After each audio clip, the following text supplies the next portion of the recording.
What's up, guys? Today we are talking about the top 5 things you should consider doing before you sell your home. Stick around.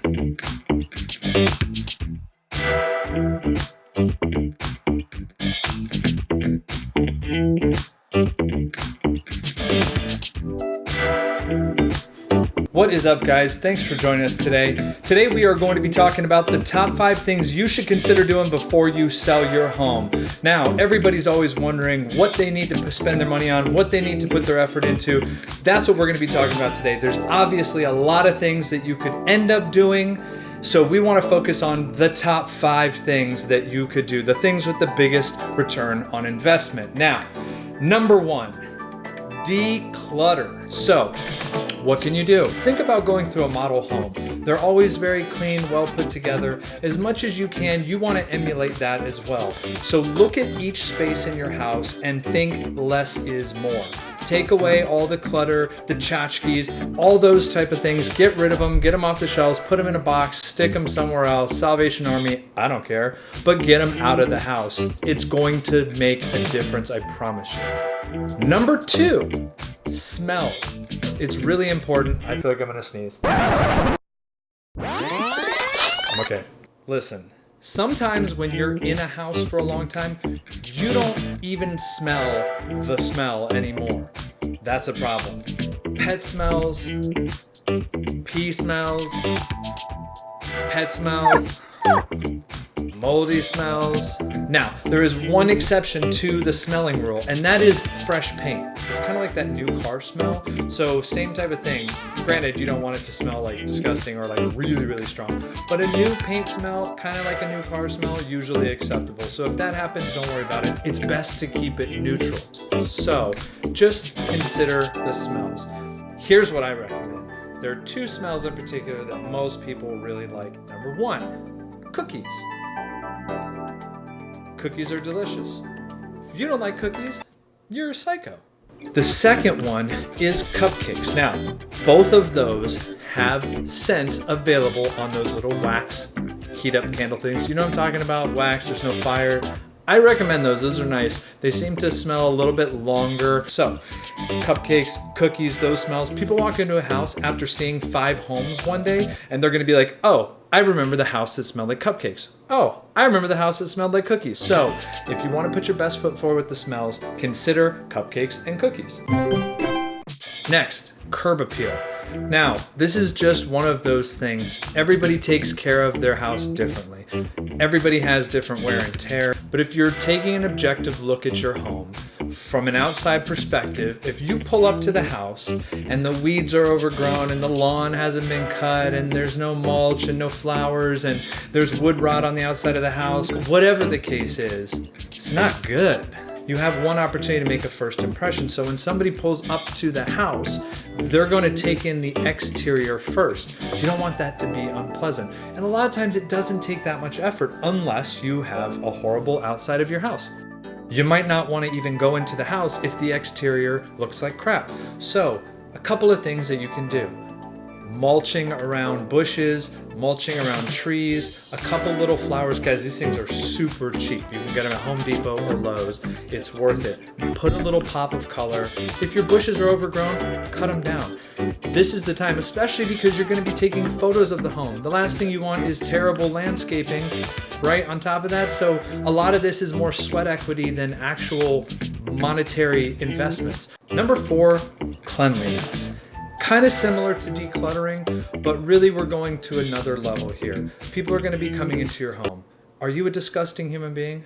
A maid service that can come in and clean the house might usually cost around $200 to $300 depending on the area that you're living in.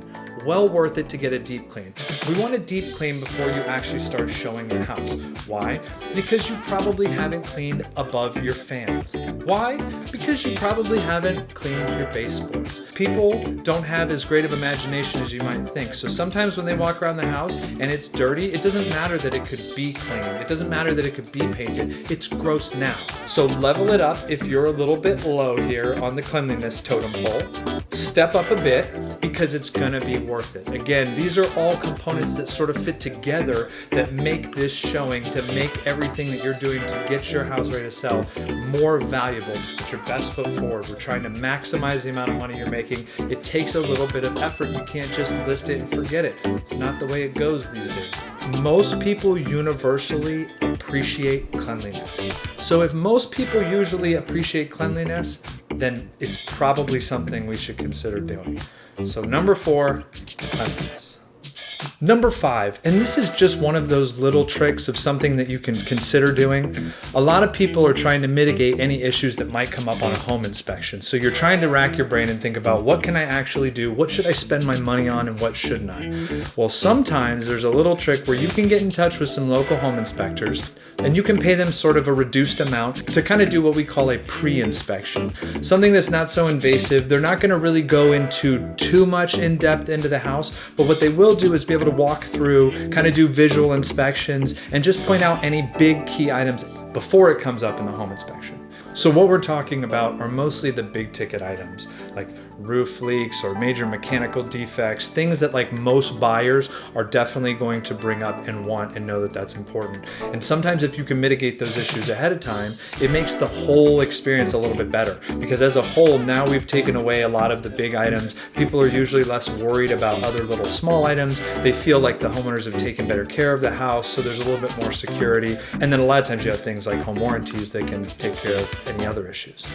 So a pre-home inspection is just something you can consider doing that might help you get a jump start on any issues that might come up in a normal home inspection from your potential buyers. So, as a recap, number 1, declutter. Remember, it's important that everybody can walk through the house and visualize themselves there and not just you. And that's hard to do when you're on every single wall. Number 2, smells. Keep it neutral or keep it smelling nice. I don't care if you don't like cookies or you don't like cupcakes. They're good smells, and most people do like them. So stop complaining. Don't burn sage. Don't put on some strong jasmine smell. Don't try to make it smell like, hey. Simple. Food. Sweets. Delicious. Everyone loves it. Number 3, curb appeal. Take the time to make sure there's no garbage sitting outside. Trim your bushes, put some mulch, put a couple pops of flour. It doesn't cost that much. Like I said, this is more sweat equity, so take the time, do it. It's going to pay off. Number 4, cleanliness. Again, kind of ties in with decluttering. You could probably do those at the same time. Less is more. Clean the baseboards, clean behind the toilets, make sure that the trash cans are emptied, keep the dishes out of the sink, wipe the tops of the fans, dust a little bit, vacuum. Those type of things really pay off in the long run. When people are in your home and they're walking around, they'll appreciate the smells and they'll appreciate the cleanliness for sure. And number 5, the pre-home inspection. So again, just to mitigate any possible big issues, just to give you a little heads up, you may or may not have a really good idea about your house and how it works and all the things about it. You might be really crafty, but some people aren't. So sometimes it's good to just reach out to your local home inspector, see if he's willing to do some kind of a little pre-home inspection. Again, it's going to be personal to the people that you speak with. Not everybody does it. It's not really something that's advertised, but usually home inspectors are pretty inclined to do it if you ask them. If this is your first time checking us out, thank you so much for joining us. We're going to do tons of real estate related videos so you can find out the best information, how to hack this, how to make it better, how to make your real estate experience better, and learn everything you need to know about maximizing real estate buying, selling, and investing.